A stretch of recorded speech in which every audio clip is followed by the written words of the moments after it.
Siap. Alhamdulillah kita bisa bersama-sama berkumpul kembali di dalam acara Konsul Dr. Sirka, dan semoga selesai acara ini kita bisa mendapatkan ilmu yang bermanfaat. Amin. Salat dan salam juga kita panjatkan kepada junjungan kita Nabi besar Muhammad SAW, yang semoga kita menjadi umat yang mendapatkan syafaat. Amin. Amin. Dan sebelum kita mulai konsul malam hari ini atau diskusi malam hari ini, mari kita bersama-sama membaca umul kitab Al-Fatihah.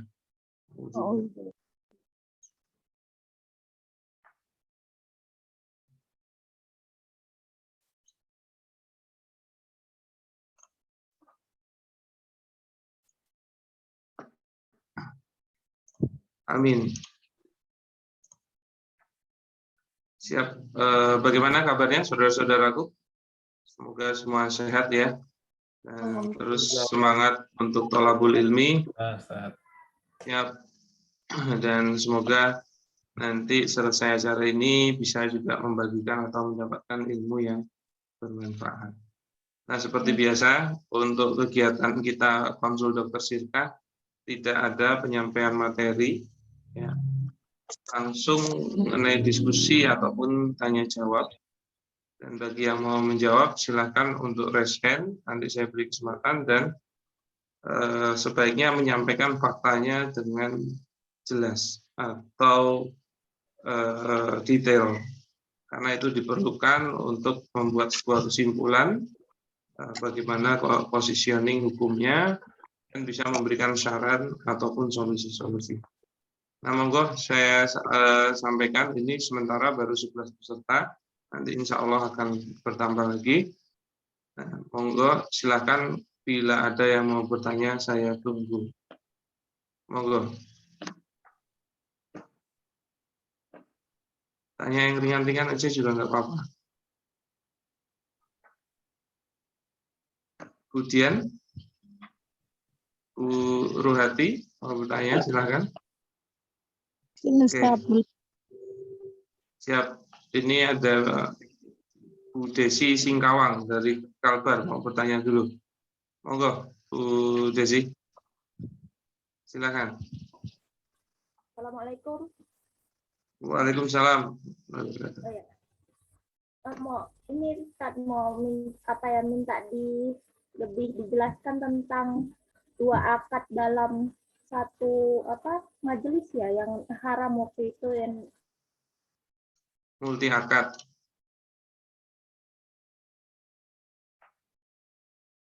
Mic-nya suaranya kok nggak keluar ya, Bu Desi?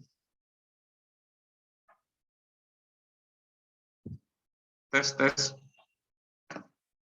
Saya saja yang nggak kedengeran atau yang lainnya juga nggak kedengeran ya?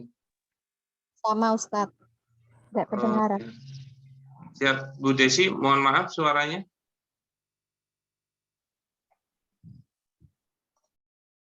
Cek Bu Desi. Oke, mungkin yang ditanyakan itu mengenai multi akad ya. Sudah disampaikan adalah multi akad itu dua akad atau lebih yang disepakati ya, dan dia saling mengikat. Oke. Contohnya, dulu ada janda yang menjual rumahnya. Jual rumah. Nah, dia menyampaikan barang siapa yang bisa membeli, berarti di sini akan jual beli ya. Oke. Kalau dia bilang wajib menikahi, ya itu maka kalau ininya dia beli wajib menikahi, inilah yang namanya multi akad. Tidak boleh. Ya. Nah, tapi bisa nggak dua akad ini terus dijalankan? Sebenarnya bisa, selama bentuknya opsional. Yaitu apa? Dia melakukan misalnya jual beli dulu terhadap objek rumah. Kenapa? Karena dua akad ini dua akad yang berbeda-beda dan implikasinya sendiri-sendiri. Oke. Nah, makanya harus terpisah sebenarnya, tidak saling mengikat. Kalau ternyata dia mau membeli rumahnya, oke, setelah membeli rumahnya, terus dilihat ternyata jandanya juga berkenan untuk dinikahi, maka selama akad nikahnya itu tidak mengikat terhadap akad jual belinya, maka itu boleh. Yang nggak boleh ini dua hal ini diikat jadi satu. Ini diikat jadi satu, itu tidak boleh. Yaitu apa? Kalau beli rumahnya wajib menikahi, itu tidak boleh. Oke. Maka itu akadnya sendiri-sendiri. Nah, maksudnya seperti itu yang namanya multi akad. Contoh lain, ya, franchise. Nah, ini biasanya aslinya franchise itu adalah sewa brand. Sewa brand ini akadnya apa? Ijaroh kan. Oke. Tapi dia mewajibkan beli barang. Oke, atau bahan. Tuh, padahal berarti di sini kan akadnya jual beli. Sedangkan di sini ijaroh. Maka mewajibkan adanya akad ijaroh plus jual beli, tapi barang-barang harus beli dari saya ya. Berarti bahan bakunya, baik itu sedikit, sebagian, ataupun seluruhnya, nanti ada yang beli dari dia. Contohnya misalnya apa? Kalau kuliner itu yang sudah bagian dari resep atau bumbu inti. Kenapa? Dia bilang, loh, biar standarisasinya sama. Mesti argumennya begitu kan? Makanya yang harus dipahami, sekalinya akadnya sewa brand itu sebenarnya dia itu biar bisa membuka bisnis yang sama pemilik brand. Makanya harusnya resepnya diajarin. Maksudnya apa? Dia harusnya bisa memproduksi produk itu sendiri sampai sama. Bukan terus menghalang-halangi resepnya ikut. Kenapa? Karena kalau resepnya dia tidak dikasih tahu, coba kita lihat. Ini franchisee, ya. Ini yang mengambil franchise, ya. Ini yang mengambil franchise. Ini franchisor-nya yang punya brand. Ternyata akad sewa brandnya itu 3 tahun. Nah, ada nggak jaminan bahwasannya franchisor-nya itu tidak akan tutup dalam 3 tahun? Tidak ada jaminan kan? Ternyata apa? 2 tahun berikutnya malah yang tutup duluan itu yang pemilik brand. Nah, pertanyaannya kalau resepnya nggak dikasih tahu, dia tidak bisa membuka bisnis yang sama dengan sistem dan resep yang sama. Pertanyaannya bisa tercapai nggak 3 tahunnya ini? Pasti tidak akan tercapai. Kenapa? Loh, dia harus beli barang-bahan bakunya dari sini, termasuk urusan resepnya. Ternyata dia malah tutup gitu loh. Nah, terus yang 1 tahun ngapain dong? Nggak ngapa-ngapain. Nah, terjadi kezaliman bahwasannya apa? Dia tidak diberi haknya. Kan gitu. Ya. Nah, itulah gambaran bahwasannya apa namanya? Tidak boleh mengikat 2 akad di dalam 1 akad. Tapi pertanyaannya, tetap bisa nggak sewa brand ini dilakukan plus jual beli? Bisa nggak? Bisa. Oke, itu bisa dilakukan. Dengan cara apa? Oke, sewa brand, kasih tahu bisnis dan resepnya, sistemnya. Oke. Nah, untuk suatu bagian bisa jadi kalau bumbu utama dan lain-lain, begitu kan? Nah, itu agak susah ngolahnya. Tawarin ke dia. Mohon maaf nih, sebenarnya apa namanya? Kalau produksi ini itu butuh keahlian yang begini, Anda butuh tim produksi sendiri, alat produksi sendiri. Nah, kami sebenarnya udah nyiapin nih bumbu intinya. nggak usah capek-capek buat, tinggal dipakai aja. Tapi dia sebenarnya masak sendiri juga bisa, menciptakan sendiri juga bisa. Cuman untuk efisiensi ditawarin jual beli, harganya juga nggak terlalu mahal kok. Nah kalau dia mau sewa brand plus opsi jual beli, ya itu boleh. Tapi kan sebelumnya sudah pasti dikasih sistem bisnis dan resepnya. Gitu kan. Nah, makanya apa namanya? Itu boleh kalau opsional.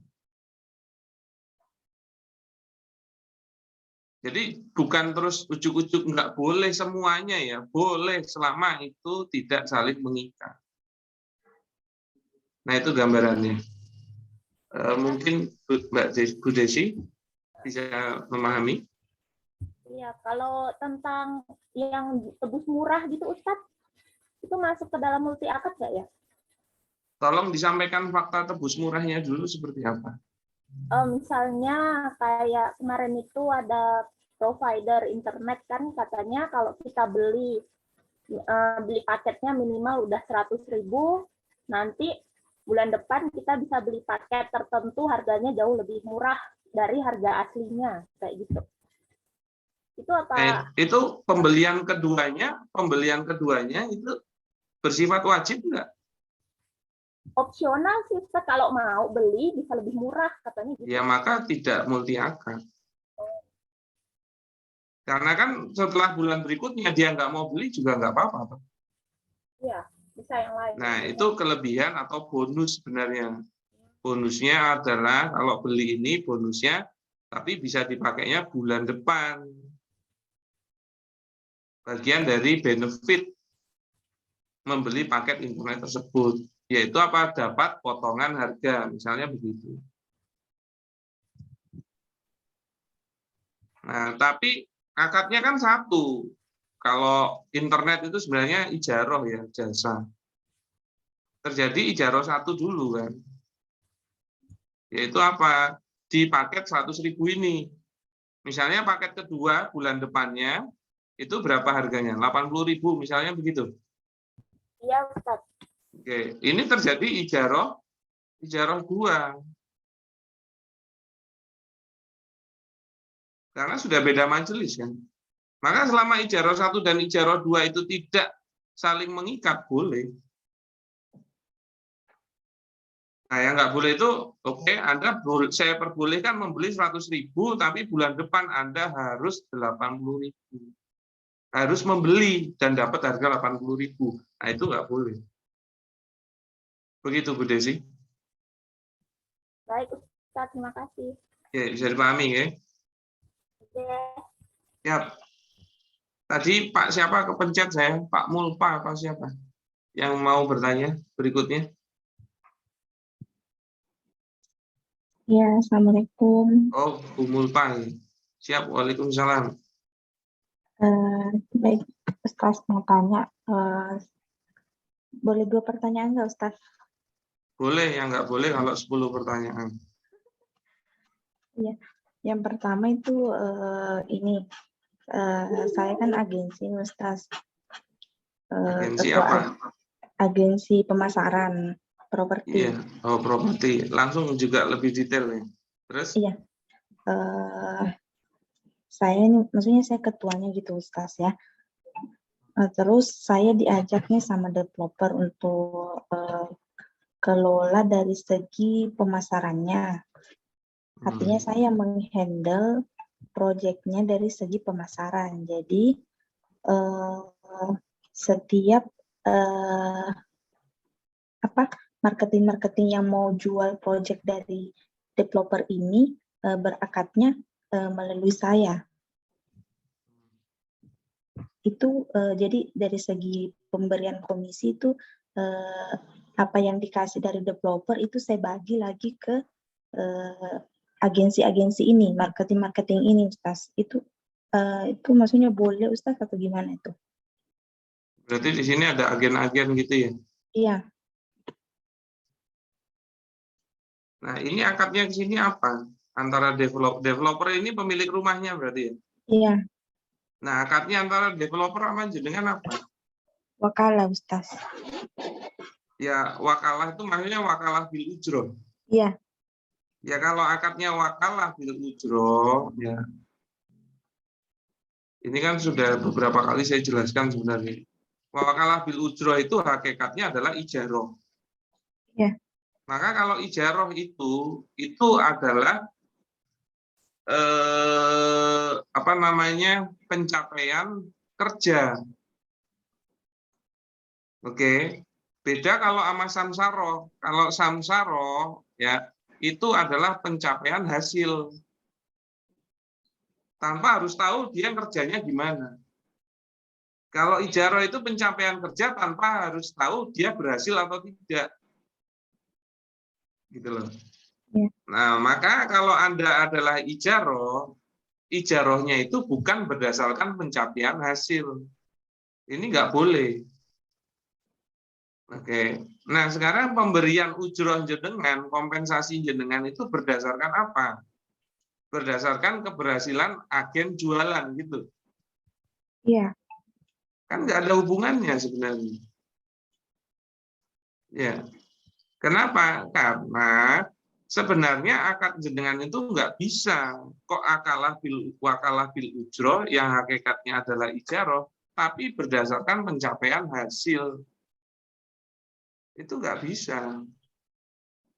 Maksudnya kalau kayak gini, Ustaz. Misalnya dari developer nih keluarkan misalnya komisinya 12%. Nah, 12% ini dikelola oleh saya. Saya buka peluang untuk ke agen-agen itu untuk bantu jualkan dengan saya yang memberi 12% itu saya bagi ke agen beberapa persen. Itu maksudnya wakalah apa yang cocok? Jadi gini loh, yang kurang dijelaskan itu kan sudah sering sebenarnya beberapa kali mengenai hal ini saya jelaskan.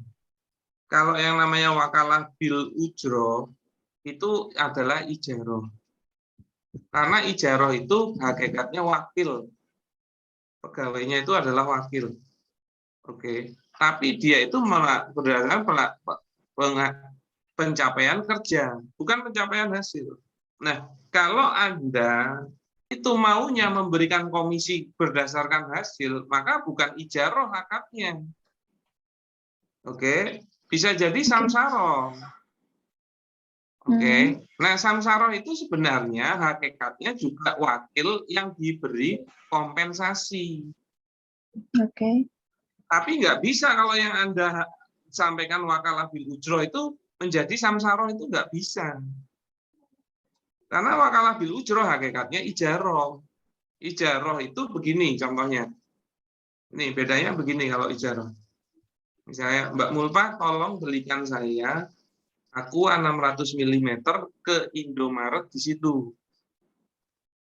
Oke. Nanti saya kasih fee 5.000. Oke. Tapi kalau nggak ada Aqua saya nggak mau loh ya. Jangan langsung ke Indomaret. Sampai situ ternyata Aqua nggak ada.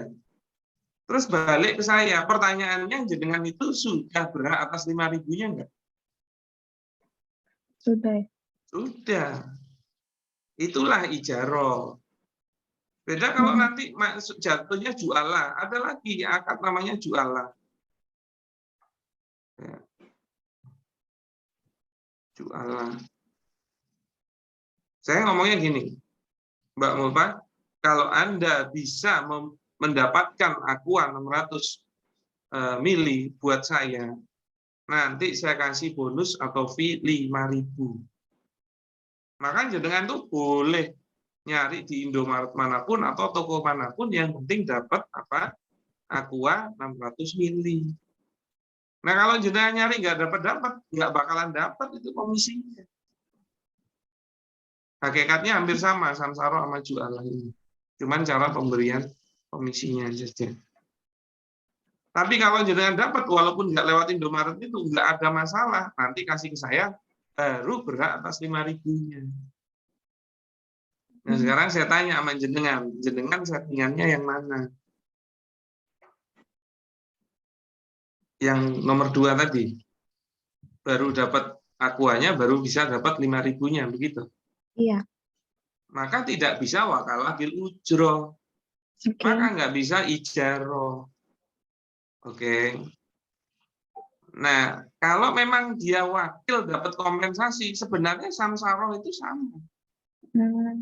Jualah itu juga sama. Nah, yang kurang didetailkan oleh, mohon maaf, mungkin ulama ataupun ustadz yang lain. Dia wakalah bil ujroh ini pokoknya untuk baru di-KI. Nggak bisa. Kalau ijaroh nggak kayak gitu. Contoh misalnya, saya buka warung bakso. Terus saya hire pegawai untuk melayani pembeli. Oke, Mas Bambang, Anda kerja jadi pelayan kalau ada yang beli bakso. Gitu ya. Oh, siap. Nanti kalau ada yang beli bakso, saya layani ABC-nya sampai dia bayar. Oke, Pak. Terus gaji saya berapa, Pak? Gaji kamu 20% dari pembelian. Bisa nggak? Nggak bisa. Kenapa? Karena dia sudah ngasih manfaat dia dari pagi sampai sore sesuai jam kerja. Maka nggak ada pembeli, itu bukan urusannya dia. Urusannya dia adalah melayani apabila ada pembeli. Maka walaupun nggak ada pembeli, kira-kira tetap digaji nggak, Mbak?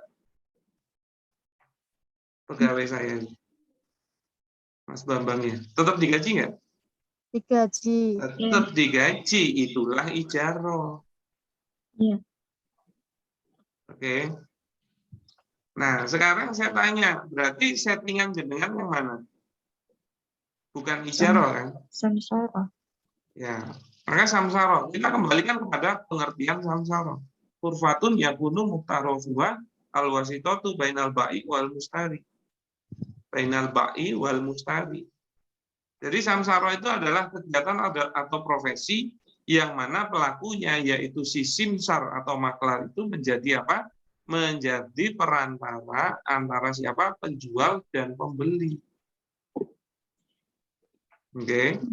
Inilah objek jenengan itu. Maka kalau jenengan sudah berakad samsara, misalnya sama penjual yaitu developer, tugas jenengan ngapain? Nyari pembeli. Ya. Nyari pembeli. Nah sekarang yang Anda lakukan ternyata apa? Malah nyari agen, bukan nyari pembeli. Berarti jenengan memenuhi nggak? Gimana? Dua-duanya. Kalau dua-duanya itu gimana? Misalnya mewakili juga agen-agen dan menjual Haknya juga. mewakili agen itu apa? Ingat ya, yang boleh ngasih kewakilan itu pemilik barang, bukan semua orang. Mewakili agen untuk menjualkan barangnya developer, ya berarti agennya nggak punya hak untuk menjual. Nggak terus semua orang itu punya hak menjual. Yang punya hak menjual kan yang punya barang dong. Kan Jadi gitu. misalnya, boleh Ustaz, Ya. misalnya agensi dengan developer itu akad samsara, terus ke satu agensi ya Ustaz, terus agensi yang satu ini akad samsara juga dengan beberapa agen itu gimana Ustaz? Ya, berarti kan harusnya kalau samsara yang benar, ya makelar yang benar, itu ada apa? Ada penjual, langsung pembeli. Ini yang benar tuh begini. Yang nggak boleh itu apa? Ada penjual, ada MK1, MK2, MK3, ya misalnya gitu, baru ketemu pembeli. Pertanyaannya, pengertian makelar di sini yaitu simsar, ya, yaitu si simsar. Oke. Simsar itu siapa? Perantara antara penjual dan pembeli. Maka kalau skemanya kayak gini, makelar ini siapa? Perantara antara siapa? Penjual dan makelar dua. Memenuhi nggak pengertian dari simsar? Enggak dong. Gitu loh. Maka nggak mungkin, misalnya ya, saya tanya sama jenengan. Jenengan mau sirka, mau jadi pemodal. Oke, saya mau jadi pemodal. Oke, mau modal berapa? Enggak, saya nggak punya modal. Kira-kira bisa nggak dibilang sebagai pemodal? Enggak. Enggak, kenapa? Karena tidak memenuhi fungsinya. yaitu apa? Memberikan modal. Nah, jenengan kalau udah jadi makelar punya fungsi nggak? Punya, yaitu apa? Mempertemukan antara penjual dan pembeli. Lah ini kok malah kerjaannya mempertemukan penjual dengan makelar 2. Maka memenuhi nggak Simsar? Tidak. Yang lebih parah lagi, itu makelar 2. Makelar 2 itu mempertemukan siapa? Makelar 1 dan makelar 3. Semakin nggak masuk loh. Makanya kalau Anda sudah jadi makelar, harus langsung ketemu pembeli. Kenapa? Ya itu tugas Anda, biar kalau itu terjadi, Anda berhak atas kompensasi. Kalau Anda nggak ngasih objek yang Anda harus berikan, Anda berhak nggak atas kompensasi? Contoh, jual beli. Anda pembeli, tapi nggak ngasih duitnya.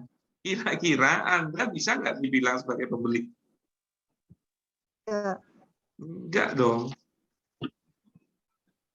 Oke. Yang namanya ulama ngasih positioning, nih ya, rukun samsara. Satu apa? Pelaku akad. Ada siapa? Ada simsar sama ada tolabus samsara yang nyari simsar. Bisa dari sisi penjual maupun pembeli. Dalam hal ini developer adalah penjual. Kemudian yang 2 ada apa? Objek akad. Objek akadnya simsar itu ngapain? Mempertemukan penjual plus pembeli. Dan pembeli. Nah, kalau ini nanti ngasih komisi. Jadi, komisi ini dikasih ke Anda kalau memang ini terjadi oleh Anda, gitu kan. Nah, ini itu nggak Anda lakukan. Lah, kok bisa-bisanya dikira komisi ini haknya? Bisa nggak? Karena apa? Karena simsar ini punya pengertian sendiri. Yaitu apa? Al-wasitu bainal ba'i wal mustari. Perantara antara penjual dan pembeli. Bukan antara penjual dengan makelar yang lain. Tapi bisa nggak semua makelar ini dapat?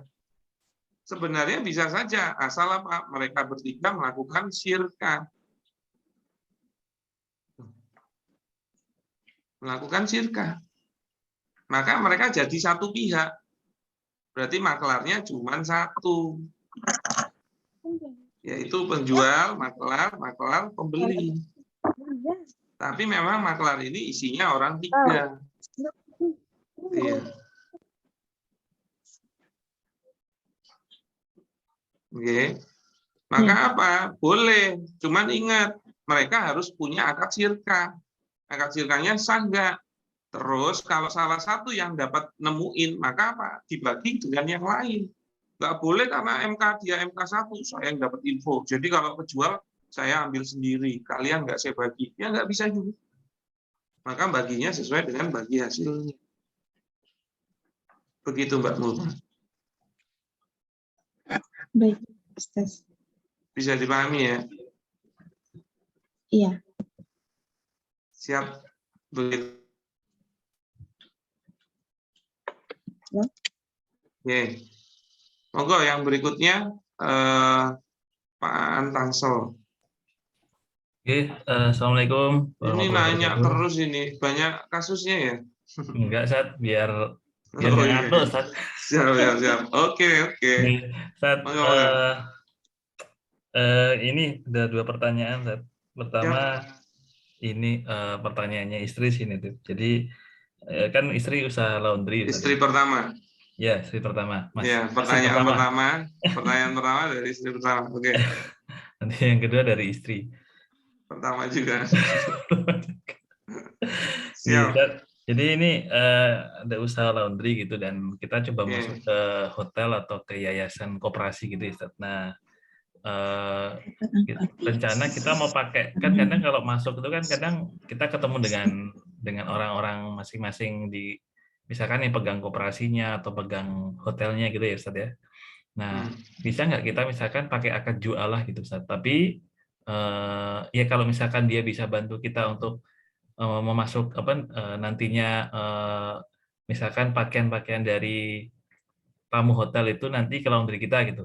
Nah, kita pakai akad jualah, kalau misalkan dia bisa bantu, kita kasih fee 1 juta, tapi sifatnya itu perorangan gitu, Ustaz. Itu bisa dikatakan jualah juga atau tidak ya, Ustaz ya? Kok fee-ne akeh banget 1 juta? Emang laundry piro?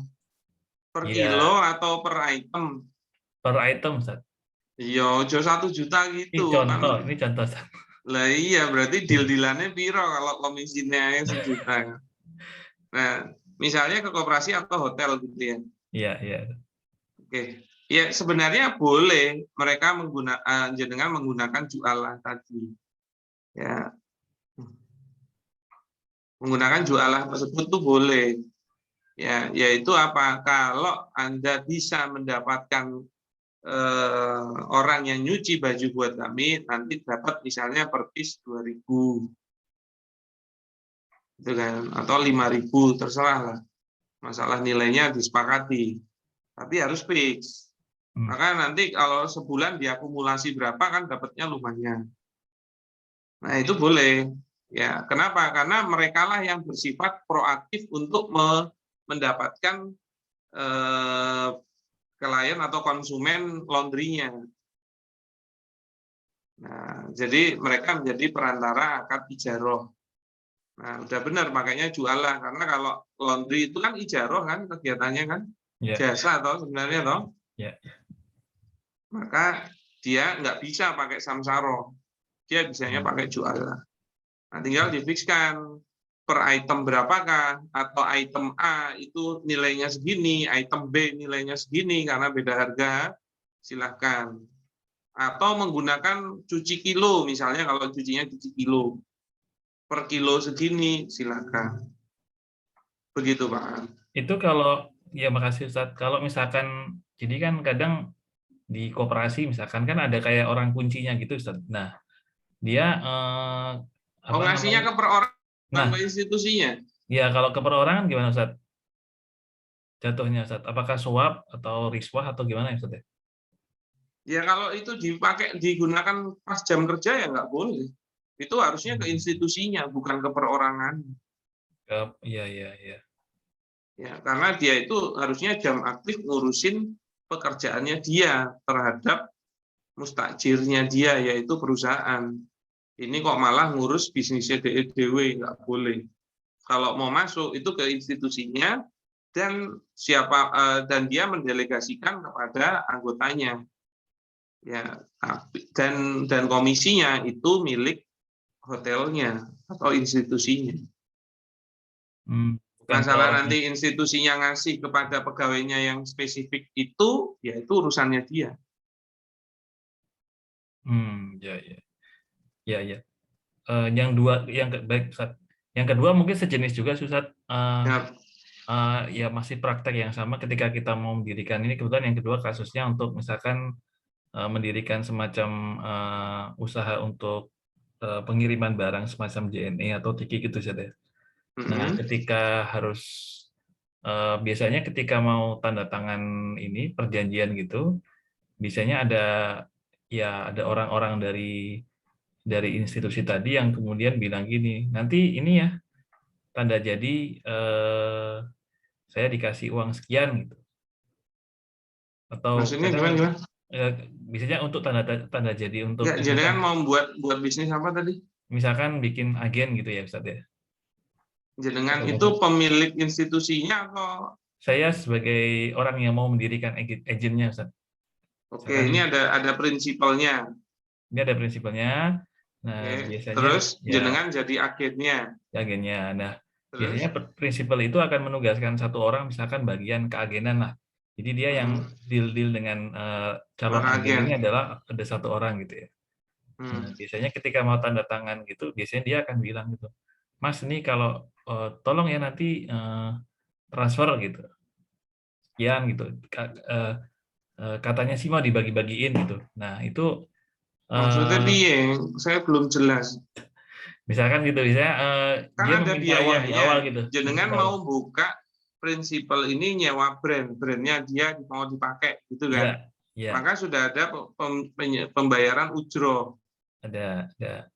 Ya kan? Ujrohnya itu dari agen kepada prinsipal. Ya berdasarkan itu menggunakan brandnya.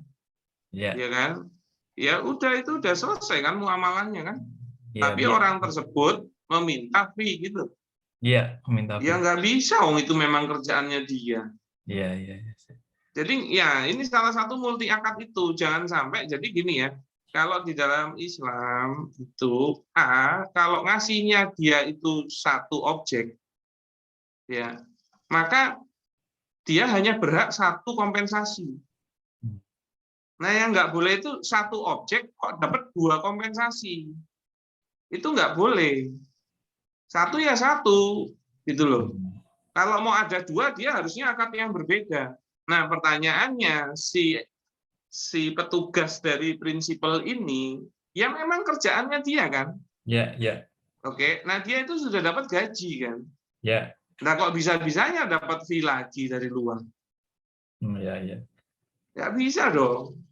Maka apa? Dia bisa dapat dua hal dari satu kerjaan. Ya nggak iso loh. Dan itu akan merusak, memberikan ketimpangan perekonomian kalau diperbolehkan itu. Ya, ya. Makanya multi akad itu sebenarnya kalau Anda pebisnis ya, insya Allah Anda akan merasakan nggak enaknya multi akad. Kenapa? Karena sebenarnya hak tasarruf setiap person, ya, hak tasarruf pemanfaatan terhadap harta ataupun kompensasinya dia itu full milik dia. Dia boleh menentukan apapun yang dia mau. Tidak boleh diikat dengan adanya akad-akad yang lain. Contohnya apa? Mau beli rumahnya saja, ya sudah beli rumahnya. Jangan diikat dengan akad nikah juga. Kenapa? Karena setiap akad itu punya implikasi sendiri-sendiri. Nggak mungkin kok implikasinya podo, nggak mungkin kok nge-overlap. Jadi gini, setiap akad ya, akad A, B, ya, B, C, D, itu punya implikasi sendiri-sendiri. Maka apa? Kalau ini diikat sama ini jadi satu, dia dalam satu akad itu mengikat dua implikasi. Padahal satu akad itu implikasinya satu. Apalagi ternyata ditambah 3, jadiin satu akad. Maka implikasi 3 akad dalam satu akad gitu loh. Nah, Rasulullah SAW ansofkota ini fisofkotin wahidatin. Jadi Rasul melarang adanya 2 akad dalam satu akad. Apalagi kalau lebih dari 2 akad. Nggak boleh, mahumnya kan begitu. Ya. Nah itulah makanya nggak boleh multi akad. Maka apa? Satu objek, satu akad, satu kompensasi. Itu juga kalau dalam syirkah. Syirkah itu kan pengelolanya kan beramal. Ya. Tapi kompensasinya bagi hasil. Nah, yang nggak boleh apa? Dia dapat gaji juga. Padahal dalam amal yang sama. Gitu loh. Yaitu ngelola. Makanya nggak boleh yang namanya pengelola kok dapat bagi hasil plus gaji, itu nggak boleh. Karena jadinya multi akad. Begitu, Pak An. Oke, Ustaz. Siap. Cukup, Jazakallah khair, Ustaz. Oke, Afwan. Maaf, tadi Mbak Mulpa kayaknya mau ada pertanyaan kedua, Mbak. Apakah masih hadir? Iya, Ustaz. Ya, boleh kok, nggak apa-apa. Harus kuat anunya, apa namanya, mentalnya kalau diskusi di sini ya. Santai aja. Monggo Mbak Mulpa, apa yang mau ditanyakan? Iya, misalnya nih, kita syirkah sama antara developer dengan agensi itu. Masih lanjut yang tadi nih. Beda. Gimana? Syirkah satu proyek antara agensi dengan developer. Misalnya proyek itu misalnya perumahan ya, Ustaz. Dalam satu proyek itu ada misalnya 100 perumahan. Ada 100 rumah. Nah, kalau untuk bersyirkah itu sendiri apakah harus prosesnya sampai habis baru bagi hasil, atau dalam perjalanan misalnya mau berhenti terus bagi hasilnya seperti apa? Ya. Iya. Jadi ini tergantung objeknya yang mau disirkahkan itu seluruh rumah atau hanya 1, 2, 3 rumah yang ditentukan. Iya, kalau di awal misalnya semuanya Ustaz. Tapi dalam Nah, perjalanan ingat ya kalau sirkah itu berarti bercampur loh. Sekalinya developer itu mengakatkan sirkah terhadap semua objek rumah yang dia punya, maka itu juga jadi kepemilikan sirkahnya loh. Maka kalau dia ternyata agennya bisa jualin atau harus berbagi hasil, begitu juga kalau developer yang jualin, agen dapat bagi hasil. Nah, pertanyaannya apakah itu yang dituju atau bukan? Itu yang pertama. Terus, yang namanya sirkah itu bisa putus kapan saja. Sebenarnya bisa putus di tengah jalan. Tapi kalau dia pebisnis, dia nggak bakalan sembarangan putus. Karena dia akan membicarakan potensi bisnis. Oke. Maka apa? Punya jangka sirkah juga boleh, tapi tidak wajib. Kenapa? Karena sirkah itu ada yang putusnya memaksa atau otomatis jabron, atau yang ikhtiaron berdasarkan keputusan atau pemilihan. Saya memilih untuk putus gitu. Jadi sebenarnya putus kapanpun saja itu bisa. Oke. Nah, ini berbeda lagi kalau jenengan yang mau disampaikan adalah mengenai apa? Mengenai bagi hasil. Bagi hasil itu tidak wajib pada saat putus sirkah. Dia bisa disepakati kapanpun maunya. Jadi nggak nunggu harus selesai sirkah baru bagi hasil. Tapi kalau disepakati bagi hasilnya pas putus sirkah juga boleh. Maka bagi hasil itu bisa bulanan, sebulan, 2 bulan, 3 bulan, 6 bulan, setahun sekali. Itu berdasarkan kesepakatan. Oke. Nah, maka silahkan disepakati. Tapi yang pasti, yang namanya bagi hasil itu pada saat apa?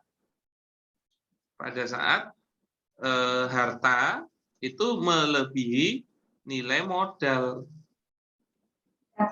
Jadi kalau modalnya 1M, ya nanti kalau 1,1M, nah baru ada kan lebih besar, maka ada keuntungan 100 juta. Intinya setelah melebihi 1M. Jadi walaupun itu disepakati, yuk tutup buku, ternyata nggak ada keuntungan, ya nggak ada yang dibagi hasil. Begitu, Mbak Mulfa. Oke, terus misalnya apa tadi ya? Monggo. Kalau mau di ini dulu, saya ganti dulu penanyanya, nanti kalau ingat bisa nanya lagi. Gitu ya? Iya, Ustaz. Siap. Monggo yang berikutnya, ini Pak Pai ya. Oke, Assalamualaikum warahmatullahi wabarakatuh, Tat. Waalaikumsalam warahmatullahi wabarakatuh. Siap. Perkenalkan, Tat, saya Pai dari Balikpapan, Tat. Oke, jenengan masuk kelas yang mana ya? Bisyarah yang apa tuh ya? Awalnya dari Sirkah. Kelas sirkah. Sirkah, Tat. Oke. Siap-siap. Monggo. Oke, bismillahirrahmanirrahim. Jadi yang saya ingin tanyakan kepada jenengan, Tat, terkait dengan akad developer kepada agensi maupun agen, kan seperti itu. Katanya orang Kalimantan kok pakai jenengan. Pasti orang Jawa ya? Saya aslinya Wonogiri, Tat. Walah, Wonogiri loh. Jauh-jauh. Siap-siap, monggo. Oke. Saat ini kan kami sebagai pihak developer ada beberapa kerjasama dengan beberapa agensi dan agen, kan seperti itu. Nah, sebagai contoh seperti ini, Tat. Ketika kita berakad dengan agensi, katakanlah fee yang kita kasih adalah 2.000 kan gitu. Kemudian ketika kita akad dengan agen itu nominalnya 1.000 kan seperti itu, Tat. Nah, kenapa seperti itu? Karena seperti pemahaman di awal kami, Tat, sebagaimana yang jenengan sampaikan bahwa maklar itu kan nggak boleh dimaklarin gitu ya, Tat. Nah, itu apakah dengan akad-akad yang seperti itu sudah benar, Tat, atau baiknya seperti apa, Tat? Agennya itu di bawahnya agensi atau berdiri sendiri? Berdiri sendiri, Tat. Ketika Ya, agensi itu berarti nanti. Berarti ini ada samsara sendiri, ini ada samsara sendiri. Nggih. Ya, berarti langsung dengan developernya. Nggih, betul, Tat. Tapi kalau fee-nya agensi lebih besar, misalnya 2 juta, yang ini 1 juta, begitu. Nggih, karena agensi kan biasanya kan ada Timnya. tim marketingnya, Tat. Ya boleh, jadi samsara itu berapa komisinya, kesepakatannya masing-masing. Maka samsara 1 tidak ada hubungannya dengan samsara 2.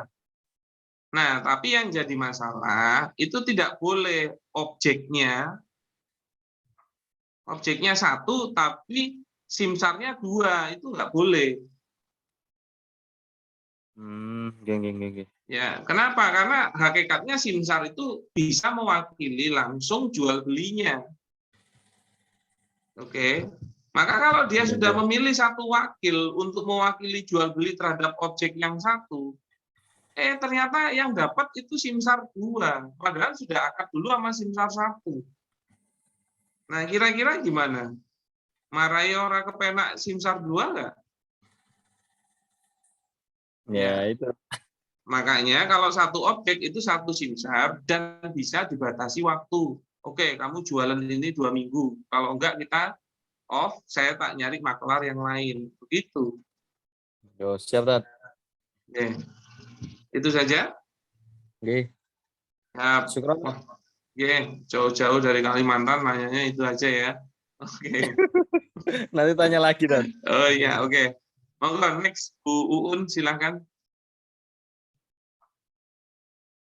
Bu Uun, apakah hadir? Hadir. Assalamualaikum warahmatullahi wabarakatuh.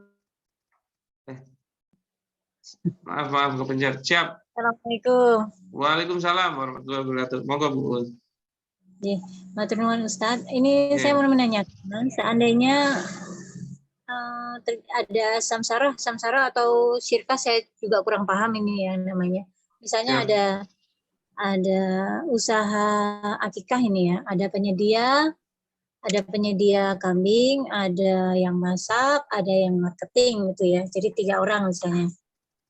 Sama ada satu. Coba diulangi, ada siapa aja? Ada usaha akikah, ini usaha bersama. Jadi ada penyedia kambing, ada yang masak, dan ini ada penyedia kambing. Oke. Terus ada yang masak. Terus ada marketing. Oke, terus? Itu kan sudah dibagi itu ya, persentase bagi hasilnya nanti seperti apa itu sudah ada. Terus nanti ada biaya yang kita keluarkan untuk orang yang membantu memasarkan. Misalnya kita titip di klinik gitu, nanti di klinik itu kita kasih misalnya fee misalnya 100 untuk setiap transaksi, misalnya seperti itu. Berarti kan dia bukan termasuk dalam usaha ini ya, dia pihak lain gitu ya.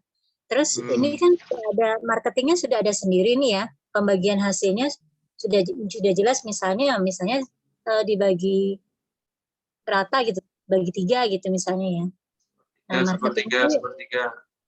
Ya, misalnya marketing ini kan sudah ada bagian sendiri, yang masak ada bagian sendiri, penyedia kambing ada bagian sendiri. Nah, misalnya penyedia kambing dan yang masak ini juga membantu memasarkan, posisinya seperti bidan di klinik ini. Dan di klinik ini dia menawarkan jasa akikah. Setiap konsumen yang ada ikut akikah dengan kita mendapatkan 100.000.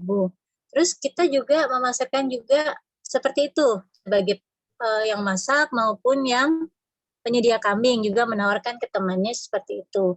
Nah, itu posisinya seperti apa? Itu kan tadi katanya tidak boleh ada akad di 2 akad gitu ya. Itu untuk menyiasatinya seperti apa gitu. Padahal marketingnya sudah ada, tapi penyedia kambing maupun yang masak ini juga ikut memasarkan karena masih ada potensi misalnya yang tidak terjangkau oleh marketing seperti itu. Kalau misalnya itu ya saya tanya itu dulu Ustadz, itu seperti apa mensikapinya? Oke, maka kalau mereka bersirkah dan mereka juga positioning yang ngasih amalnya, maka semuanya adalah pengelola. Kan begitu kan? Oke. Maka kalau pengelola itu tidak digaji atau mendapatkan fee untuk urusan yang berhubungan dengan pengelolaannya. Salah satu urusan yang berhubungan dengan pengelolaan itu apa? Penjualan atau jualin kan? Oke. Karena memang yang namanya bisnis itu butuh penjualan. Iya kan? Maka ini bagian dari pengelolaan. Berarti apa? Apabila ini misalnya si A, ini si B, ini si C. Harusnya kan si C yang nyari. Tapi ternyata A sama B ikut nyari. Maka tidak bisa dia disamakan dengan pihak lain yang melakukan manfaat yang tidak ada hubungannya dengan sirkahnya dia. Nah, ini kenapa kok pihak lain kok bisa dapat fee? Gara-gara apa? Gara-gara nggak masuk di sirkahnya kan. Tapi dia ngasih manfaat ke sirkahnya. Tapi kalau si A, B, C ini udah terconnected gara-gara posisi sirkahnya, yaitu jadi pengelola. Maka kalau dia dapat fee, nggak boleh. Kenapa? Karena yang namanya pelaku akad di dalam sirkah nanti dapatnya adalah bagi hasil. Loh, tapi kan kerjaan kami jadi lebih banyak daripada si marketing. Benar. Kenapa? Karena kami ikut bantu marketing ini ya, benar. Lalu dari sisi mana saya bisa mendapatkan lebih? Yaitu dari sisi apa? Bagi hasil yang berbeda. Gitu loh. Misalnya, contohnya apa? Berarti di sini 35%, 35%, ya. Ya, dan di sini 30%. Kan gitu.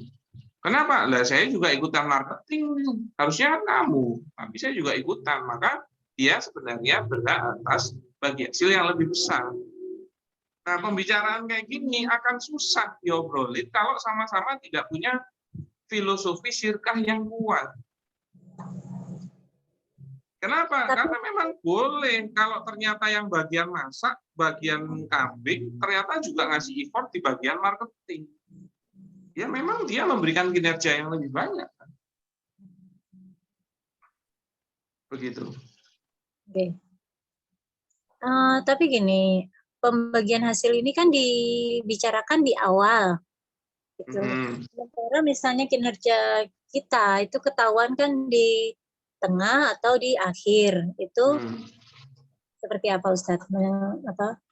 Menyikapinya seperti apa? Jadi kalau bagi hasil ya itu berubah di tengah jalan ya itu boleh berubah, itu boleh berubah ya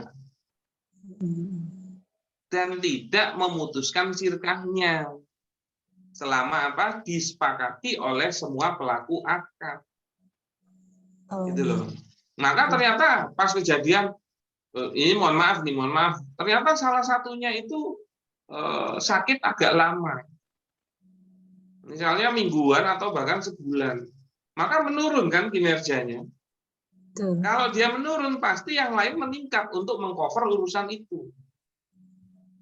Maka pada saat itu, ya sudah bagi hasilku diturunin karena kinerjaku turun, itu mudah untuk dibicarakan kalau sama-sama paham filosofi sirkah. Kenapa? Ya karena memang faktanya dia menurun gitu loh. Maka pada saat itu bagi hasilnya dirubah boleh selama apa disepakati semua pihak. Begitu. Ya, Dan bagi hasil ini sebenarnya syarat ja'li bukan rukun. Oke. Maka kalau syarat ja'li boleh berubah dan tidak memutuskan akad kalau dia berubah. Yang nggak boleh berubah itu rukun. Contohnya apa? Modal. Modal itu rukun akad sirkah. Maka tidak boleh modal kok berubah.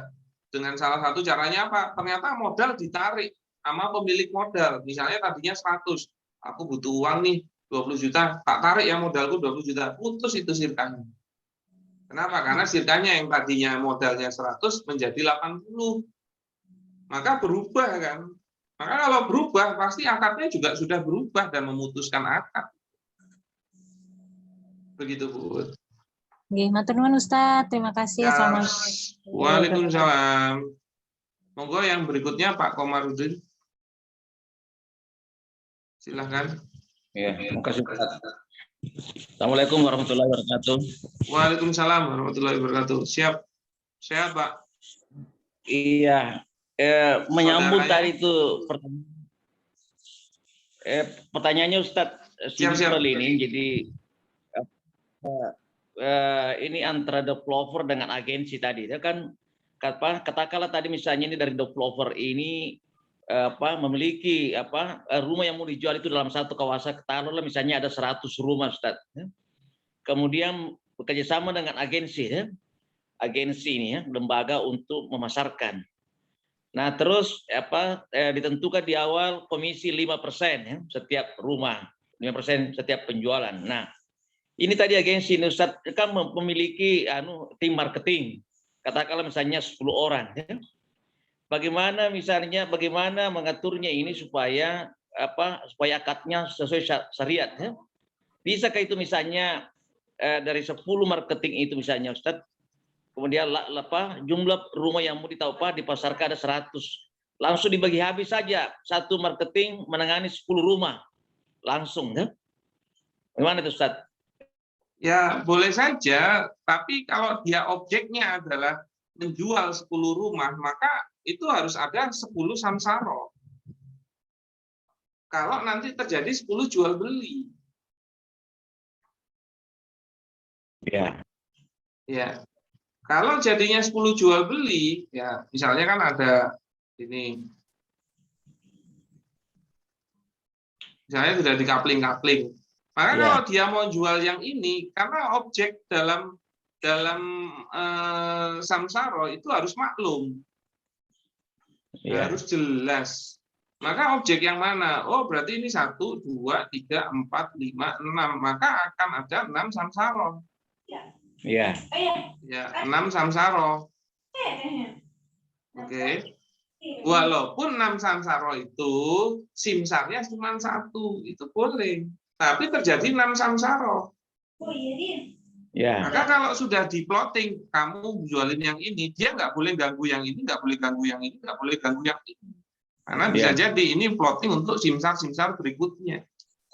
Iya, Ustaz. Siap. Begitu? Iya, Ustaz. Terima kasih, Ustaz. Syukran ya. Sami-sami. Monggo Pak PCIM Arab Saudi. Tadi kayaknya sudah saya. Monggo. Dengan siapa ini? Mic-nya belum nyala sepertinya. Iya, maaf Ustaz. Saya Hamka. Oke, nggak pakai Buya ya? Enggak Ustaz. Muhammad Hamka. Mau tanya Ustaz, tadi sebagaimana yang saya tulis di kolom chat. Lagi aja, ditanyakan lagi. Ya, aja. jadi kan di Jawa, di daerah saya khususnya itu mengenal sistem gaduh kambing gitu Ustaz ya. Nah itu yang syariah gimana? Terus yang kedua, ini ada gaduh yang dimaksudkan tuh yang gimana? Satu-satu aja, nanti boleh bertanya. Oh, ini aja deh, study case nih, biar nggak bingung. Jadi kan misalnya saya bilang ke seorang investor, Bu, Ibu mau nggak investasi 15 juta di saya ternakkan kambing.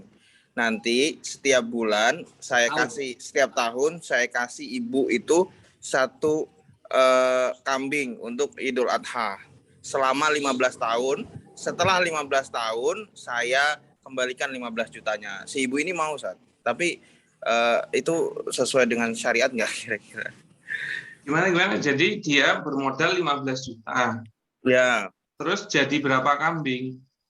Itu terserah si pengelola, Ustaz. Jadi terserah saya mau dibelikan berapa kambing. Intinya tiap tahun si ibu itu saya kasih bagi hasil 1 ekor kambing untuk kurban Idul Adha. Oh ya nggak bisa, karena kalau dia posisi jadi modal maka akadnya kan sirkah. Oh gitu ya. Ya kalau jadi modal akadnya sirkah no.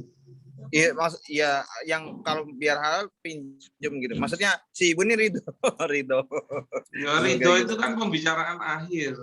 Iya. Ya, Berarti kalau sistem akadnya gaduh dulu. yang benar gimana Ustadz? Yang sesuai syariat? Ya mungkin nggak ada gaduh yang sesuai syariat. Oh gitu. Padahal Nah, udah yang lama dimaksud gaduh itu gimana toh? Kalau Nanti gaduh, Mbak, saya biasanya gini, Ustadz. Saya bilang satu ke kambing aja dulu, jangan 15 juta. Misalnya ya, gimana? satu kambing. Kalau anaknya 2, 1-1. Kalau anaknya 1 nanti dijual hasilnya bagi 2. Nah, jadi gini loh, objek jenengan itu apa? Oh, saya manfaat memelihara. Nah, berarti kalau cuma manfaat memelihara itu tidak berhubungan dengan pengelolaan. Itu hanya salah satu manfaat. Maka akadnya bukan sirkah, tapi ijaroh. Oke, tapi kalau ijaroh, ya kalau akadnya ijaroh, maka dapatnya ujroh. Iya. Ujrohnya ujroh fix. Tapi yang harus Anda pahami, ya, yang harus Anda pahami itu apa? Anda nggak ikut dalam kepemilikan kambing. Oke, kalau sirkah Anda ikut memiliki kambingnya. Itu loh bedanya. Maka apa? Maka malah jenengan kalau akadnya sirkah nggak boleh diujroh. Nah, kalau akadnya ijaroh itu diujroh, tapi kambingnya itu nggak pernah akan jadi milik jenengan. Tidak. Oke. Meskipun kita yang modal ya. Loh, yang modal yang mana ini? Yang jelas. Ya, meskipun kita modal, kan kalau ijaroh misalnya saya belikan kamu, ini saya belikan 2 kambing, kamu kelola, setiap bulan saya bayar misalnya ya 200 kalau ribu. amal itu jadi pengelola, bukan jadi pemodal. Yang jelas, modal itu harus harta. Nah, kambing itu asal muasalnya hartanya siapa? Oh, milik gitu. Anda atau milik pemodal? Milik pemodal. Orang toh. Iya. Ya berarti objek Anda itu amal, bukan jadi, loh saya kan udah bermodal, kalau ngomongin modal harus ada hartanya yang dimasukin. Objek Anda kan amal, memelihara kan. Itu tidak bisa jadi pemodal. Tapi kalau jadi pengelola bisa. Gitu loh. Oh, oke. Baik. Makanya akadnya yang jelas yang mana dulu. Itulah yang akan jadi implikasi. Jadi yang bagus, misalnya saya punya uang, saya belikan kambing, saya suruh orang mengelola, saya bayar dia tiap bulan. Sebenarnya bukan mengelola, tapi memelihara. Ya, memelihara. Akadnya ijaroh, dapatnya ujroh. Maka ujroh itu harus fix. Nah, kalau ternyata ujrohnya itu adalah seekor anak kambing, itu boleh. Dengan spesifikasi yang spesifik. Misalnya seekor anak kambing umur 2 bulan, misalnya begitu. Itu boleh. Dan semisalnya kambing yang jenengan titipkan terus beranak, itu jadi ujrohnya dia. Boleh. Tapi kalau nggak beranak, tetap harus diujroh pakai anak kambing yang lain. Oh, gitu. Itu loh. Iya. Kalau ternyata kambingnya nggak beranak, ya itu urusannya yang berbeda. Karena nggak bisa kok ada kambing, nanti dapat punya 2 anak, yang satu jadi haknya orang lain. Kenapa? Karena kambingnya asal muasalnya bukan haknya orang lain, kok bisa jadi haknya dia. Beda kalau digunakan sebagai pembayaran ujroh, boleh, tapi ujrohnya itu harus fix atau maklum. Maka kalau ternyata dia nggak mengeluarkan anak, nggak beranak, ya dia tetap harus ngasih dia seekor anak kambing. Iya. Siap, Ustaz. Siap. Nah, Oke. Ada Terima yang kasih. berikutnya? Ya, udah, ini aja. Siap. Monggo yang berikutnya Bu Safitri, dan yang berikutnya boleh Mbak Mulpa. Setelah itu kita akhiri ya, karena sudah jam segini. Monggo Bu Safitri dulu. Assalamualaikum Ustadz. Waalaikumsalam warahmatullahi wabarakatuh. Yang mau saya tanyakan, apa ada sih kriteria khusus untuk bisnis yang bisa disirkahkan? Ya, kalau kriteria utamanya kan dia itu menyangkut pada pengertian syar'i. Ya, kalau memang dia mau syirkah kan kita kembalikan kepada pengertian syar'inya. Oke, yaitu apa? aqdun baina isnaini fa aksara yatafiqani fihi alal qiyami bi amalin maliyin bi qasdiribhi. Jadi sirkah itu adalah akad ya atas dua pihak atau lebih. Dengan yang ngapain? Yang bersepakat menjalankan sebuah bisnis. Oke, dalam rangka mencari mendapatkan keuntungan.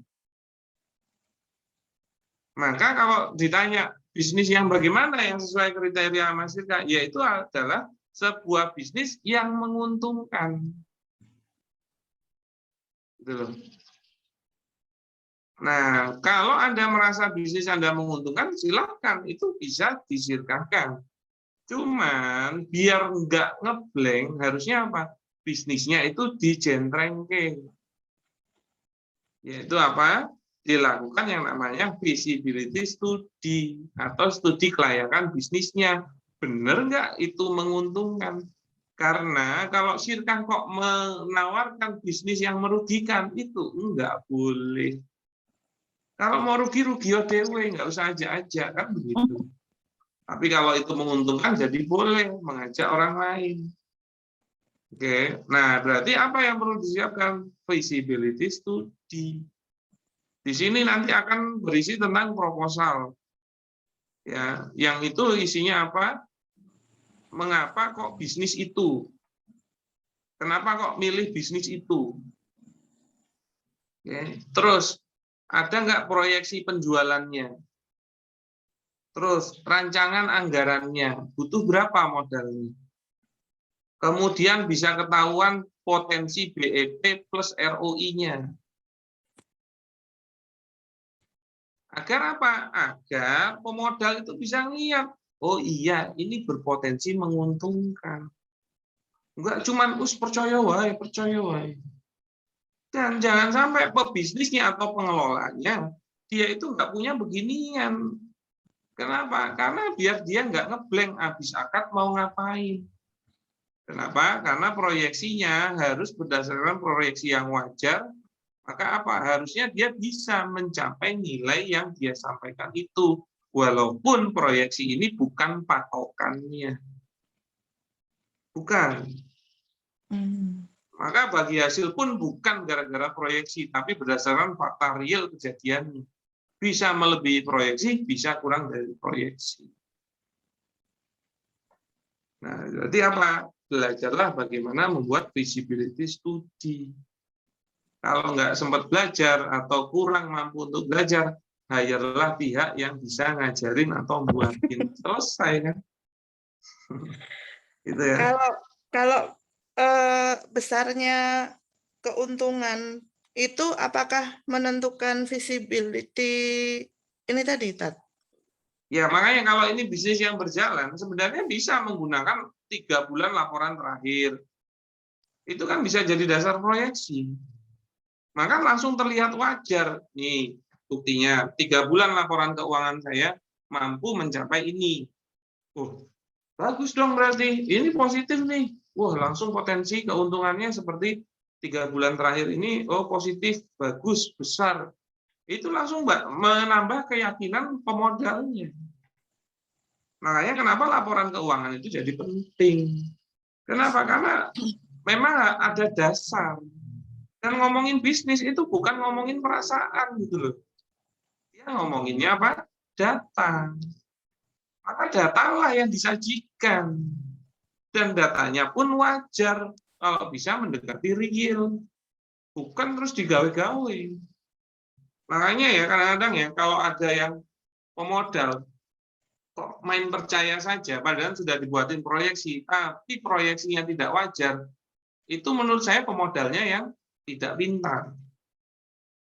Kenapa? Karena jangan terus, bagi hasilnya segini. Jangan dilihat bagian itu, tapi benar nggak wajar bisa mencapai segini bisnis itu penting. Jangan sampai nanti setelah jalan, loh dulu katanya segini, iya Pak ternyata nggak bisa segitu. Loh kenapa ngomong kok bisa bilangnya begini. Ya kan saya hanya berdasarkan perkiraan. Maksudnya adalah dia tidak mencapai proyeksi itu berdasarkan hal-hal yang harusnya dia bisa tahu dari awal, perkirakan dari awal, tapi tidak dimasukkan. Begitu juga pemodal. Nih berita yang terakhir, yang terbaru yang saya dapatkan, itu ada komunitas namanya HTR, Hijrah Tanpa Riba, membuat perusahaan namanya PT MSI kalau nggak salah, PT Madani Sirkah Indonesia atau Media Sirkah Indonesia. Pakai akad sirkah dia. Dan saya pernah ketemu sama pengelolanya itu. Ya, dan dia berharap saya bisa mempertemukan dengan potensi pemodal. Gitu kan? Dengan potensi pemodal. Ya, tapi apa? Saya bahas dulu itu di awal. Saya bahas dulu. Ternyata apa? Bermasalah. Pertama, konsep muamalahnya bermasalah. Yang kedua, konsep bisnisnya bermasalah. Makanya menurut saya menjadi tidak bisa gitu loh. Hal seperti itu tuh jadi tidak bisa. Nah, akhirnya apa? Saya bilang sama dia, mohon maaf, saya tidak berani untuk mereferensikan kepada yang lain. Nah, akhirnya apa? Sebulan kemudian saya baru dapat berita bahwasanya apa? Dia melarikan dana sampai 25 M. Coba. Akhirnya orangnya ngilang. Terus bisnisnya itu tahu nggak apa? Bisnis buah-buahan. Saya amalkan saya Coach Rendra itu cuma lirik-lirikan. Bisnis buah-buahan kok 25 M ki pemodal iki apa yo ora paham ngono lho. Apa yo enggak mereview. Kok bisa percaya sampai bisa mengumpulkan modal 25 M untuk bisnis buah? Menurut saya enggak seperti itu. Makanya pertanyaannya dia buat proyeksi enggak? Dia pernah ngasih proyeksi ke saya. Menurut saya wow banget ini proyeksinya. Tapi kalau saya lihat enggak gitu loh. Enggak sejalan dengan fakta. Bahkan menurut saya terlalu tidak wajar proyeksinya itu. Nah, bisa nggak dia disalahin begitu saja? Menurut saya nggak bisa.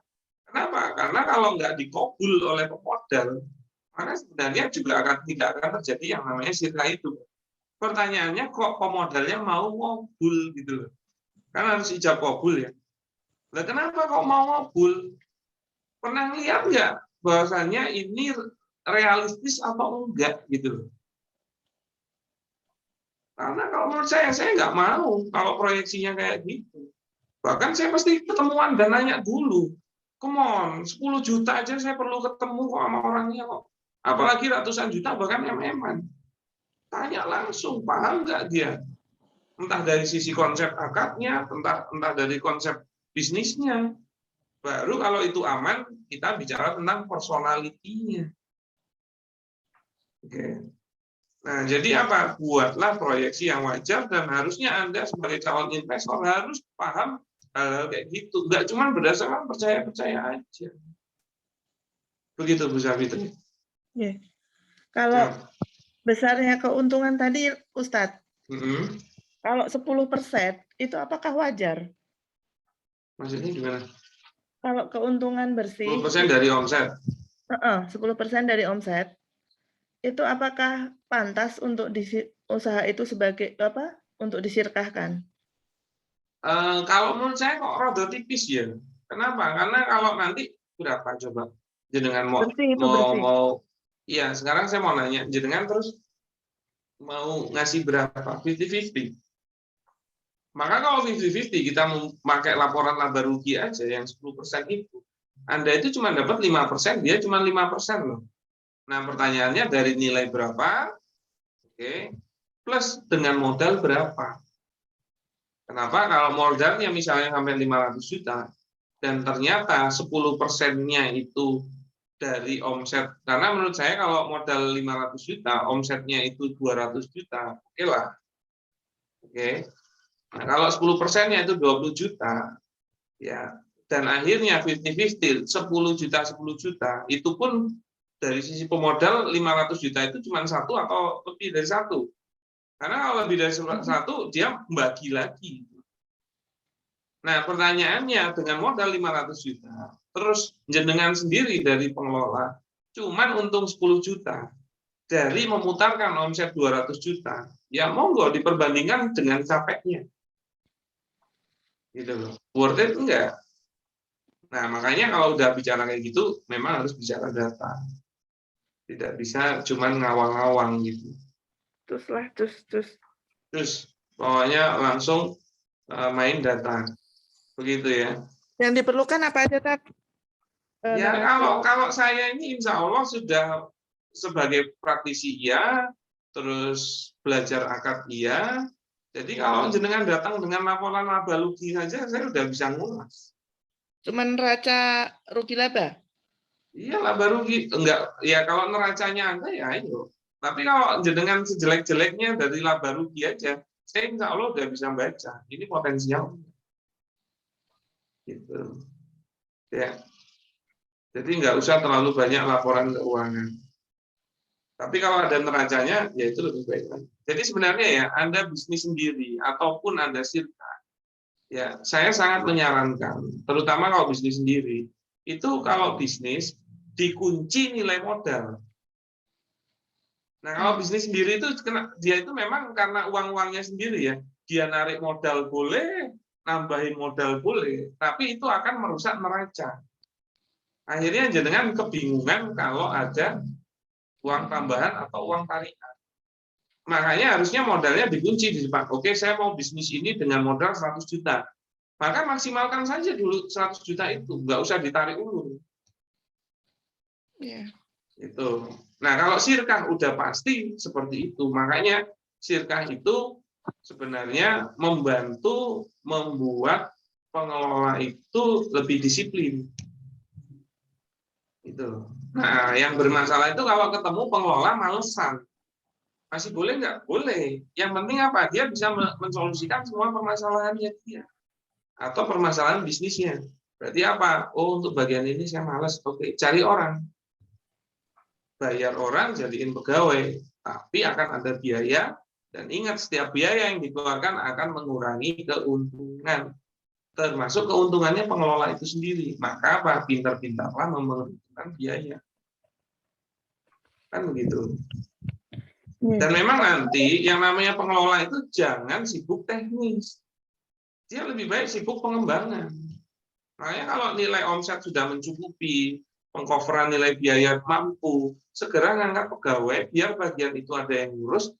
Dengan sebagai pengelola bisa lebih maksimal lagi untuk mengembangkan usahanya. Begitu ya.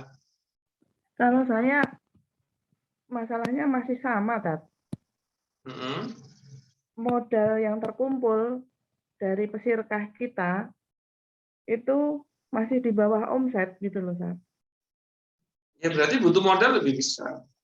Atau mencari dana talangan atau meminta pembayaran tempo yang lebih besar lagi. Gitu. Maka kalau dicarikan opsi nggak bisa, ya berarti memang modal yang lebih besar. Nah, pertanyaannya dengan modal yang lebih besar, apakah benar bisa menghasilkan keuntungan yang lebih besar? Kalau iya, maka berpotensi untuk dibagi menjadi lebih besar. Nah, itu menarik. Gitu. Berarti cus ke Bisarah ya, Tat ya? Oh iya dong, nggak usah lama-lama. Nanti langsung main data. Begitu? Siap. Oke, monggo ke Mbak Mulpa yang terakhir. Oke, siap, bisa Fitri. Monggo Mbak Mulpa yang terakhir, silakan. Mbak Mulpa bisa di Roger? Atau mungkin sudah tidur ya, karena jamnya sudah malam. Oh, belum. Siap. Monggo, dilanjut. Ya, mengenai terakhir ya. sirka Ustaz, antara dua pihak nih, untuk misalnya buka proyek itu kan yang satunya modal dari segi uang ya Ustaz, yang satunya pemikiran dan tenaga, itu boleh ya Ustaz ya? Ya, dikatakan memang kalau pengelola itu tenaga dia, objeknya badannya dia. Jadi maksudnya yang satunya ini yang sebagai pengelola itu tidak harus ada modal dari segi harta atau uang ya Ustaz ya? Ya kalau pengelola itu amal objeknya. Maka yang kalau beramal harus ada badannya, makanya dia itu objeknya adalah badannya itu, maka terus dia beramal. Oh, jadi Makanya dikatakan kalau pengelola pemodal, di sini ya, bukan pemilik proyek atau gimana? Gimana? Dikatakan pengelola ya di sini ceritanya ya Ustaz. Kalau Pengelola tanpa itu modal. sebenarnya mengelola bisnis, sebagaimana kalau Anda punya bisnis sendiri, itulah pengelola. Kalau Anda punya bisnis sendiri, diurusin semuanya sendiri nggak? Terlepas Anda mengangkat pegawai, diurusin kan? Nah itulah pengelola itu seperti itu. Jadi nggak perlu dikategorikan ini syirkah. Kalau Anda punya bisnis sendiri, pasti akan jenengan urusin semuanya sendiri. Itulah pengelola. Tapi kalau misalnya dari segi pemodal ini juga dia mengelola. Boleh, maka dia nanti sebagai pengelola dan pemodal. Oke. Terus dari segi ini kan kalau syirkah berarti ada bagi hasil keuntungan dan rugi ya. Dari untuk yang pengelola yang dikatakan pengelola ini, dia juga kayak menanggung rugi dari segi apanya nih Ustaz? Ya, jadi gini dulu, kalau dia pengelola plus pemodal, ya misalnya si A, kok ketemunya hanya pengelola, itu nggak boleh. Ini secara fikih tidak ada. Gimana Ustaz? Ini kan si A, ini si B. Si A-nya itu pengelola plus pemodal, boleh. Tapi kalau ketemu si B yang hanya pengelola, itu nggak boleh. Nggak boleh apa itu Ustaz? Ya nggak boleh karena skema sirkahnya nggak ada. Nah, itu jenengan udah pernah ikut kelas sirkahnya belum? Itu saya jelaskan di kelas sirkah, ada beberapa positioning skema sirkah. Pertama, pengelola plus pemodal. Ya. Ketemunya siapa? Pengelola plus pemodal. Oke. Nah, ini namanya sirkah inan. Oke. Kemudian ada lagi pengelola, ya, ketemunya pemodal. Ini mudoroba. Kemudian ada lagi pengelola plus pemodal. Oke. Ketemunya pemodal. Ini turunannya mudoroba, namanya musyarakah. Boleh. Atau tanpa modal, pengelola ketemu pengelola. Nah, ini namanya sirkah abdan. Nah, sirkahnya ini harus mengikuti skema ini, karena kalau enggak sah. Nah, yang enggak sah itu contohnya yang tadi, Anda si A-nya itu pengelola plus pemodal, kok ketemunya pengelola. Ini secara fikihnya tidak ada, maka tidak sah melakukan sirkah seperti ini. Oh, jadi pengelola yang kedua ini harus memasukkan modal sedikit. Nah, kecuali dia masukin modal. Biar berapa aja, Ustaz? Maksudnya ya, maka dia nanti jadi inan. Ya, sebenarnya untuk formalitas boleh, tapi juga yang berdampak. Jangan sampai nilainya yang ini 100 juta, ini 100.000. Ya, karena kalau ini rugi 50%, jatuhnya 50 juta. Kalau ini cuma 50.000. Sepantasnya gimana tuh, Ustaz? Ya, minimal setidaknya di 5% lah. Jadi kalau dia 100 juta, maka dia masukinnya 5 juta. Jadi total modal 105 seperti itu.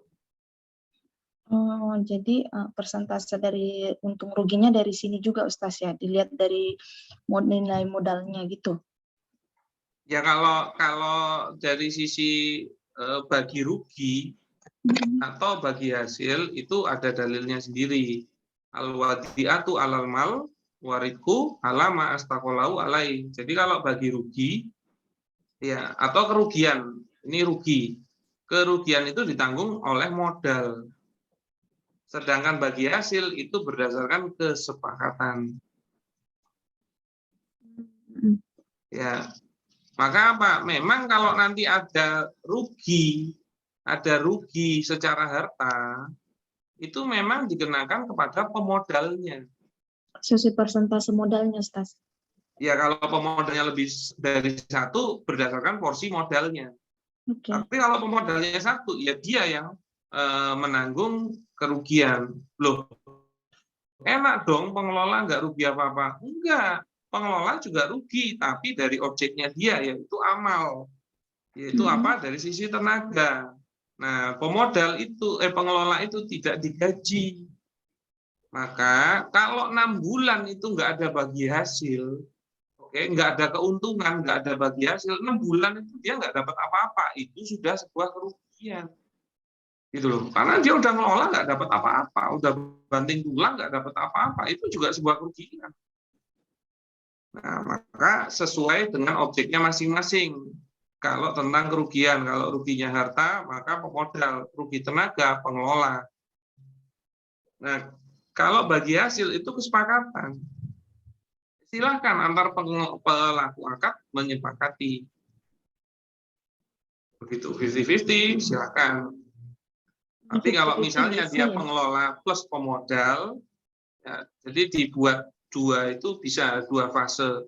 Ini ada sirka, oke. Di sini ada pengelola, ada pemodal. Oke. Pengelola dan pemodalnya sama-sama A sama B. Ini A, ini B. Dari sisi pemodal mereka juga A sama B. Nah, cuman dari sisi modal beda. Ini misalnya 90 juta, ya. Ini 10 juta. Oke. Nah, ternyata dari sisi pengelolaan itu berbeda. Malah dia di sini 50-50, misalnya dari sisi kinerja. Nah, maka dipecah dulu di atas ini. Misalnya disepakati pengelola dan pemodal 50-50. Oke.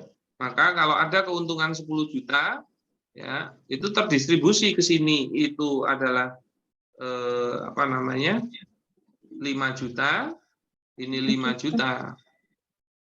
Ya kan? Nah, nanti turun ke sini, berarti 90% dari 5 juta. Turun ke sini 4 juta, turun ke sini 1 juta. Nah, kalau ini turun ke sini 2,5 juta, turun ke sini 2,5 juta. Maka apa? Maka si A akan dapat 2 ini. 2,5 juta plus 4 juta. Total berapa si A? 6,5. Nah, kalau si B itu dapat 2,5 sama 1 juta, 3,5. Nah, nanti kalau dicari persentase penguncinya kan dapat. Begitu, Mbak. Oh, ya, baik. Jadi kalau pemodal plus pengelola, ketemu pengelola saja itu nggak bisa syirka, Ustaz, ya? Nggak bisa, karena skemanya tidak ada. Gitu. Siap? Oke. Ampun? Begitu? Siap. Yeah. Syukran. Siap. Nah, maka dengan berakhirnya pertanyaan yang tadi, karena sudah 9:30, saya rasa cukup sekian untuk acara dokter sirkah kita malam hari ini. Saya mau nanya, kira-kira bermanfaat nggak ilmu yang didapatkan malam hari ini? Sangat bermanfaat. Sangat bermanfaat. Siap. Jadi konsul dokter sirkah ini hanya diberikan kepada para member Bisyarah. Jadi silakan digunakan potensi kesempatan untuk tanya jawab di sini. Nah, ini karena sudah 9:30, mohon maaf kalau ada yang mau bertanya, kita ganti di lain waktu ya, karena sudah waktunya jam istirahat dan sudah melebihi jam konsul. Jadi mohon maaf belum bisa memfasilitasi pertanyaan yang berikutnya. Begitu dari saya, matur nuwun, terima kasih atas kehadirannya. Semoga apa-apa yang disampaikan bisa menjadi ilmu yang bermanfaat, dan saya juga mohon maaf atas hal-hal yang kurang berkenan yang telah disampaikan. Semoga kita bisa bersilaturahim lebih lanjut dan ketemu di majelis yang oke, begitu dari saya. Matur nuwun. Assalamualaikum warahmatullahi wabarakatuh. Waalaikumsalam warahmatullahi wabarakatuh. Assalamualaikum.